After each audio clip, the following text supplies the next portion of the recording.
আমরা ডাক্তাররা আপনাদেরকে সব সময় বলি স্বাস্থ্যসম্মত খাবার খাবেন, কিন্তু এই স্বাস্থ্যকর খাবার কিভাবে তৈরি করা যায় সেইটা সচরাচর দেখানো হয় না। আমি আজকে থেকে একটা ভিডিও সিরিজ শুরু করছি যেখানে দেখাবো আমি কি খাই আর কিভাবে সেই খাবারগুলো তৈরি করি। এই সিরিজটা হবে আমার রান্নাঘরের সিক্রেটস নিয়ে। আজকে আপনাদেরকে দেখাবো আমার খুব পছন্দের একটা খাবার যেটা খেতে খুব মজা, একদম ডেজার্টের মতো। এইটা বানাতে আমি প্রথমে নিয়ে নিব চিয়া সিডস। 1000টা খাবারের উপরে করা একটা গবেষণায় দেখা গেছে সবচেয়ে পুষ্টিকর খাবারগুলোর মধ্যে 5 নম্বর হচ্ছে চিয়া সিডস। হার্টকে সুস্থ রাখতে সাহায্য করে এমন ফ্যাট আছে চিয়া সিডসে।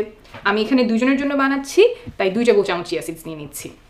এরপরে আমি নিব rolled oats, 1 cup rolled oats নিব।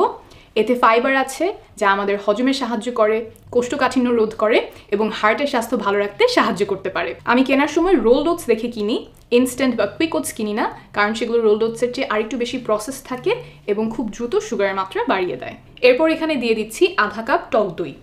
দুধ থেকে যখন টক দই তৈরি করা হয় তখন এর মধ্যে অনেকগুলো উপকারী ব্যাকটেরিয়া তৈরি হয়।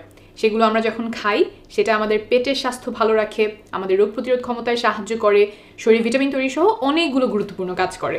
আর শেষে এখানে দিয়ে দিচ্ছি 1 কাপ দুধ।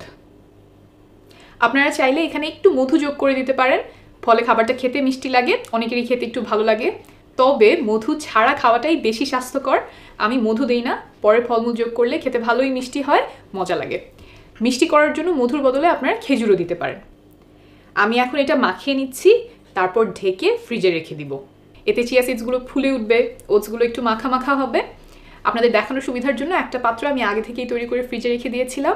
এখন দেখতে পাচ্ছেন এটা হচ্ছে মাত্র করা, আর এটা আগে থেকেই ফ্রিজে রেখে দেয়া। আমি এটা সাধারণত রাতে করে ফ্রিজে রেখে দিই সকালে নাস্তায় খাওয়ার জন্য, আর সন্ধ্যায় খেতে চাইলে দুপুরে করে রাখি, অন্তত 2-3 ঘন্টা ফ্রিজে থাকে।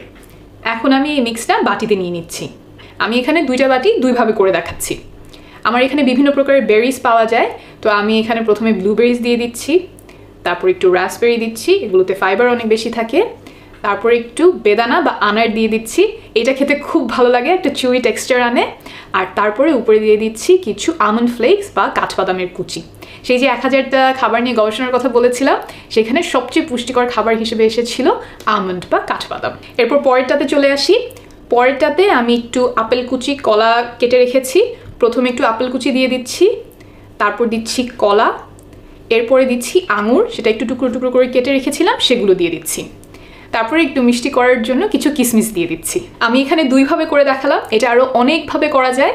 যখন সিজনে থাকে তখন আম দিতে পারেন, একটু খেজুর ছিঁড়ে ছিঁড়ে দিতে পারেন, তারপর নারকেল, কোরানো নারকেল সেটা দিতে পারেন। তারপর যাদের পছন্দ তারা একটু পিনাট বাটার দিতে পারেন, তবে পিনাট বাটার খেয়াল করবেন কেনার সময় যাতে এটা শুধুমাত্র পিনাট দিয়েই তৈরি হয়। ঘরে খুব সহজে পিনাট বাটার তৈরি করা যায়, সেটা নিয়ে আরেকটা ভিডিওতে হয়তো কথা বলবো। আপনারা যদি এটা বাসায় চেষ্টা করেন তাহলে ছবি পাঠাবেন। ভালো থাকবেন।